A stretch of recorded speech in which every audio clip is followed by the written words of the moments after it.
everybody, and welcome. I am so glad to have with me today my dear friend, Alan Kent, the CEO at Meadows Regional Medical Center. And Alan, we hadn't talked, well, we talk a lot, but we have not talked on air in a few years. And I just want to get back with you together today, not only about the announcements today here at the Wellness Center, but just to bring our viewers up to date with the growth of Meadows. I know when we talked last time, you was only a couple of practices in Dublin, but now you seem to be expanding all over the community. We've got a lot of things going on that are really good opportunities to be able to better serve our region. A couple of the biggest things lately are that we are about to open up our expansion to our cancer center over here in Vidalia, and that's just an incredible service to be able to offer to our communities, to our whole region really, because not only is it going to continue our opportunities to do state-of-the-art radiation therapy, but we also will be combining our medical oncology practices with our radiation oncology practices. The new cancer center has a CT simulator on site, which takes the data and then feeds the treatment planning system, which then drives the state-of-the-art linear accelerator. And there's not anything like that anywhere in the region. And in unparalleled physicians with great qualifications delivering that care as well. We also have a cardiac cath lab where we are a code Stemi center, so when people are having heart attacks, they can be stented and heart attacks stopped right in the process when they get to our cath lab. So those are two big things. Obviously, women's services are huge. We're one of the few remaining hospitals in the region delivering babies. And over 1,000 a year, huh? Actually approaching 900. Wow. But we should be in the 1,000 range, depending on the growth of the region. In the next few years. So a lot of growth and a lot of physicians that have also joined us, both in Vidalia and in Dublin. What does being a nonprofit mean to Meadows, and what does it mean to the patients that you serve? Well, the biggest thing I think that it means is to the community that you've got an organization that everything goes right back into the community. So it makes us, gives us the opportunity to be great stewards of resources. All the profits that are made turn right back into facilities, technology, systems, buildings, those things that continue to serve patients. And there's for-profit medicine and there's not-for-profit medicine, and there's nothing wrong with either one of them, but we like being a mission-driven, not-for-profit community hospital. And something we really need to focus on, all the brick and mortar, all the great equipment, it don't happen without proper staff, does it? That's exactly right. And at the end of the day, healthcare is about people. And when you are developing and hiring and building the staffs that have the right ideas, that have the right passion, the right commitment, that's where real quality healthcare comes from. As I was telling Dr. Davis yesterday, we were doing an interview at Dublin Downtown Wound Center, but staff, you know, when I see his staff, not only in the office, but in the community, they're the same in the community as they are in the office. And to me, that means good hiring. And hiring people with like-minded, as you said, with good attitudes. So how do y'all approach that differently, being able to hire the way you do? Well, I think that that's a challenge in any business, and it's especially a challenge in healthcare because there are nursing shortages, there are technologist shortages, there are physician shortages in a lot of areas. And so I think that the most important thing is to take time and try to learn who you're hiring instead of just positions are available, fill it, go on to the next position. But it's something that everybody has challenges with. Your business, my business are no different there. That's right. But if we hire for passion and hire for commitment and hire for attitude, then you can teach other parts. And I think that really is part of what makes the difference. How do you feel things are going in the Lawrence County market? I think that they're going very well. First of all, there are a lot of great physicians. There's a lot of great medical care in Lawrence County. And facilities and doctors in Lawrence County have been serving the region faithfully for many, many years. We're happy to be a part of that. We're excited about that. We're seeing growth in the parts of the market that we're involved, but we think about all these things in terms of how we can help provide a more robust healthcare system for the entire region. And I think things are going well now, and I expect them to continue to go well because there are great doctors, great nurses, nurses, great providers all around. Why is community so important? You know, it seems you're always involved in the community. You help with the Bicentennial Park downtown. We're in the middle of St. Patrick's right now. Meadows is right there in the community supporting different events. Dr. Davis and his son are going to be in the pig in the park next weekend doing barbecue. Those things are important to the community, but why are they important to Meadows? Well, I think it just shows that it's our commitment, first of all, but what we know as an organization composed of healthcare providers is that we don't exist without community. We've got to be able to provide excellent care, high quality, a great patient experience, an efficient process. And you don't build a business or you don't build a healthcare organization without being able to deliver on that promise. But I think it's reciprocal because community hospitals are about community. They are there for one reason. They're there to serve as that organization that takes care of patients in the community. So to me, that's just the natural two-way street.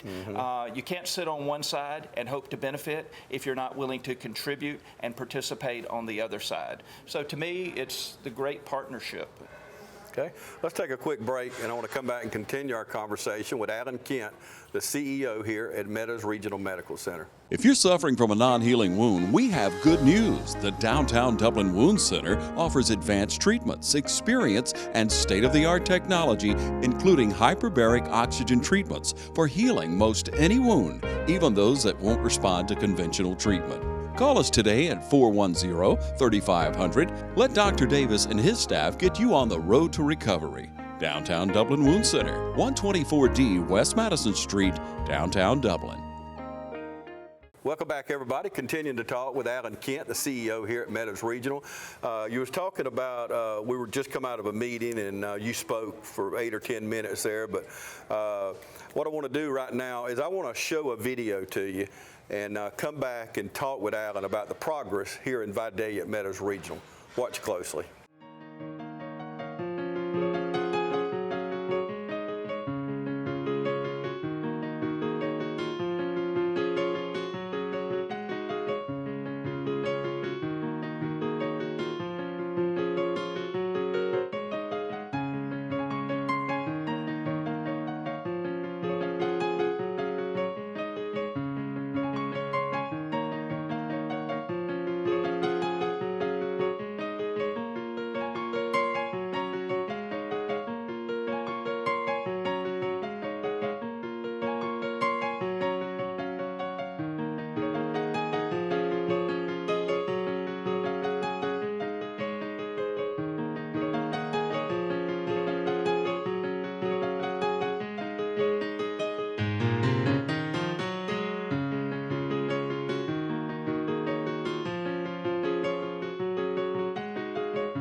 Okay, Alan, we were just watching the video. Wow, things have changed. Yes, they have. They have really changed that. And when you look at those pictures on there, back in the black and white days, we'll say, a lot of kids watching now, their whole life there's been Facebook and cell phones, and we didn't grow up like that, right. The technology. But how does it make you feel when you kind of wander back to those years and see how far you've come? Well, I think that as we look at challenges of healthcare today, and we think this is difficult, or these are big momentous things, and this is really important, building the new building, hiring a new doctor, offering a new service, we think this is just the most important thing in front of us. What we forget sometimes is there were people that preceded us who had equally difficult times, Yes. equally difficult decisions, hard jobs, and yet they built things. Yes. So when you go way back, particularly in healthcare and in community, I think the thing that it does us well to remember is that we're standing on the shoulders of the people that went before. So I've been affiliated with Meadows now going up on 20 years. I would not be here. This hospital, this new hospital, would not be here had it not been for the incredible and courageous work of so many community volunteers, civic leaders, doctors, nurses, and all of the people who had the wisdom and the foresight to lay the groundwork. Yeah. So each step is hard. Each step is a challenge, but each step naturally builds on what we did before. So to me, that's what's so gratifying about the community part of a community hospital, is just knowing that we are continuing a legacy that so many great people before us paved the road for. How do you accomplish like the cancer center, or you mentioned the machine, if I'm having a heart attack? It's unheard of in small towns. I mean, these are things that you have to go to Macon or Savannah or whatever, but how did you accomplish this? How did your team accomplish this to get this kind of machinery that basically not only quality of life, but saves lives? Well, the big thing that you start with is trying to assess the needs of the community. Not-for-profit community hospitals are required to do a community health needs assessment every 3 years now. And I think that's what hospital administrators have traditionally done pretty well, is they've looked around, and it wasn't just an idea of, well, could we do this and could we do that? You try to build your services, and you try to build your equipment, technology complement, your staffing complement around those things that are most important to your community. Cancer care is just such a giant need. Yes. Everybody knows someone that's been affected by cancer. Yeah. So looking at how many people had to travel 30, 40 miles, 70, 80, 90 miles for care really gave us the drive to try to help solve that problem. And we can't solve that for every cancer patient, but we can take care of a wide range of cancer diagnoses and treatment here. And it's the same with heart problems. We can't do open heart surgery, but where can a community hospital fit in to meet that local and regional need? So that really has been our driver. See what the community needs, see what the opportunities are to serve, and then build your businesses and build your technology around taking care of those patients. How do you attract doctors to a small market like Dublin or Vidalia? I think the biggest thing is that the medical care system is up in arms in so many different ways. The models are transitioning. But the biggest thing you recruit physicians to is quality of life. So for every 100 physicians out there, a large number of them are going to want to go to urban areas or academic centers, or even a more robust suburban type environment. But if you look hard enough and you do your homework, you can find those physicians that are wanting to be in a smaller place, but still have access to great technology and connectivity with larger organizations. And we do that through contact with teaching programs and referral relationships to our trauma center in Savannah, for example, and research hospitals in other big cities. So I think you really have to appeal to those types of physicians that are seeking that kind of practice opportunity and this kind of more rural lifestyle. Let's brag on, before we go, the group you put together in Lawrence County. We talked about Dr. Davis. What a great addition. I remember the day that we went down and announced that in a cold, cold environment. We had heaters blowing everywhere. It was really a cold day. I know you remember that well. But to have a downtown wound center in Dublin that people have suffered for so many years. We talked yesterday, a man in our market up there who had a wound for over 20 years. Wow. That downtown Dublin Wound Center healed that wound, and now he's back to the quality of life. But to live that way for 20 years, so let's start there with the downtown wound center. Where did you come up with that to bring that to Dublin? That one was an important outgrowth of a wound care center that we built here in Vidalia. And it was the same thing. You had to travel 40 miles or more for wound care. We assessed the need, we found the opportunity, and we built one here. And the demand was overwhelming. Patients were sent in from doctors that had been caring for them for many years, but not able because they didn't have the technology or they didn't have the expertise to address those long-standing wounds. So it became obvious that this was a huge need, and its success was such that we looked further around in the region and realized that if we had the opportunity to put one in Dublin, then that was going to create better access for all the people in the Lawrence market, as well as the people that are used to coming to Dublin for their health care. So there was not one there. We filled a void. And Dr. Davis was such an incredible doctor to be able to find and to open that center. And I think that he is a great match for the community, and he does a wonderful job. So that's where we started that. And of course, Dr. Price and Peters, I'm partial to Dr. Price. He saved my life, and a lot of people know that. But what a great group between him and Dr. Peters and orthopedics. They do it like hardly nobody else. So I know you're proud of that group. We are, and every time that we spend any time with community, we learn about those great relationships because of all the great care that have been delivered by Dublin doctors for so many years. And our goal is to help continue that success and continue to ensure that people in the Lawrence market are getting the best choices, the best opportunities, and the best ways to be able to access the healthcare system. And of course, I have to brag on my dear friend, Dr. Avery, in Meadows Diagnostic. I know you serve well over 40,000 patients a year, and a lot of people depend on Dublin Internal Medicine and Meadows Diagnostic, and it can all be done under one roof. And what's so important about that, again, is just the continuity, because that is a very old practice. That practice is over 40 years old, and there are a generation of physicians that built it, grew it, and then now a number of those retired, but other young doctors have joined that group. And we feel like it's just such a privilege to be involved with the Dublin Internal Medicine Group and Dublin Gastroenterology. That's right. And those are just, again, opportunities to continue the great legacy of what's been going on there for many, many years. Yeah, so many great doctors, Dr. Christian and people like that just do a wonderful job. So basically, I guess we're up to 6, you have 6 different practices now. We have urology, we have Dr. Vega, we have orthopedics with Price and Peters, of course, diagnostic and Dublin Internal Medicine. So there's a lot of growth there. What do we see in the future And I don't think that the future is about the numbers.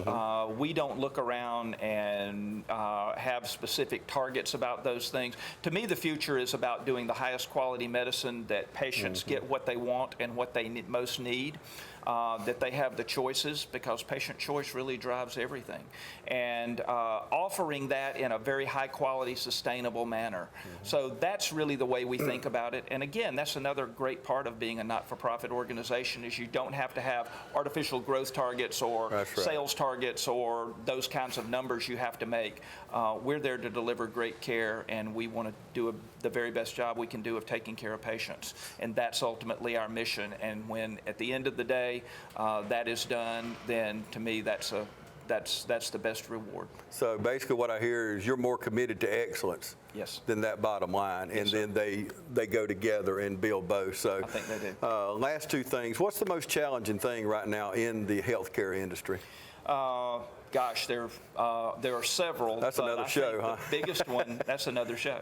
The biggest one is the uncertainty in the healthcare market, because we don't know what's going to happen with the Affordable Care Act. We don't know what's going to happen with Medicaid expansion, with a new Republican Congress and administration. So I think we can expect some changes. I don't think they will happen overnight, but they're the continuing challenges of costs and reimbursement. The regulatory environment is always tough in healthcare. But you and I were talking about staffing a little while ago. I think finding the right people Yes. and getting those people in, getting them engaged, and then keeping them long term.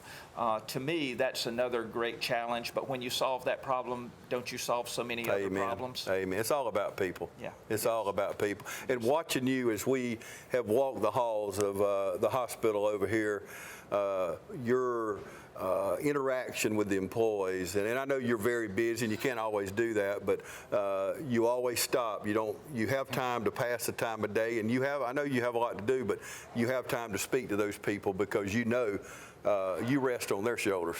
I don't deliver any health care. Yeah. I'm not a clinician. That's right. And so without these folks out there doing That's those right. incredibly difficult jobs every day, and you don't know how difficult those jobs are unless you're out there interacting with them, unless you get to see the things that they are challenged with. So, from the very first entry point, the person that answers the phone, the person that makes the appointment, the people in environmental services that are ensuring that everything is clean so that you've got a safe, protected environment for infection prevention. The people that are moving the supplies, the pharmacists, the nurses, the doctors. All those jobs are challenging, and nothing happens unless you have the right people and unless they are all engaged to work together as a team for the benefit of the patient. That's and to right. me, that's the line of sight, that's the vision. Everybody's got to realize the ultimate purpose, and if you do the day-to-day with your eye on that patient and that patient outcome and that patient experience, then that's what I think gives us the very best chance of success. So that's why I like spending time with those folks out there, and it's its own reward. Last thing, what's the most fun about your job? The people. There is no doubt that getting the privilege to get up every day and be in the healthcare business, being in the healthcare industry, in so many ways, and I've heard so many people talk about it, and I don't mean to be trite, but I do think that healthcare is a mission. It's a mission field. It's that kind of charge. And so at the end of the day, I think that all business has value and all honest work should be rewarded. But to me, there's just something special about being able to be engaged with doctors and nurses and the people that take care of other people. That is the absolute very best part of my job. That's what keeps me in this business. That's what keeps me coming back every day. And it's an honor. It's a privilege. Anytime I call on you, you always take the time to talk with me, and I consider you a friend and a friend of our community. And thank you so much for what you do for our community today. Thank you for what you do for our community. It's a pleasure. Thank you, Alan. All right, James. And thank you for joining us today.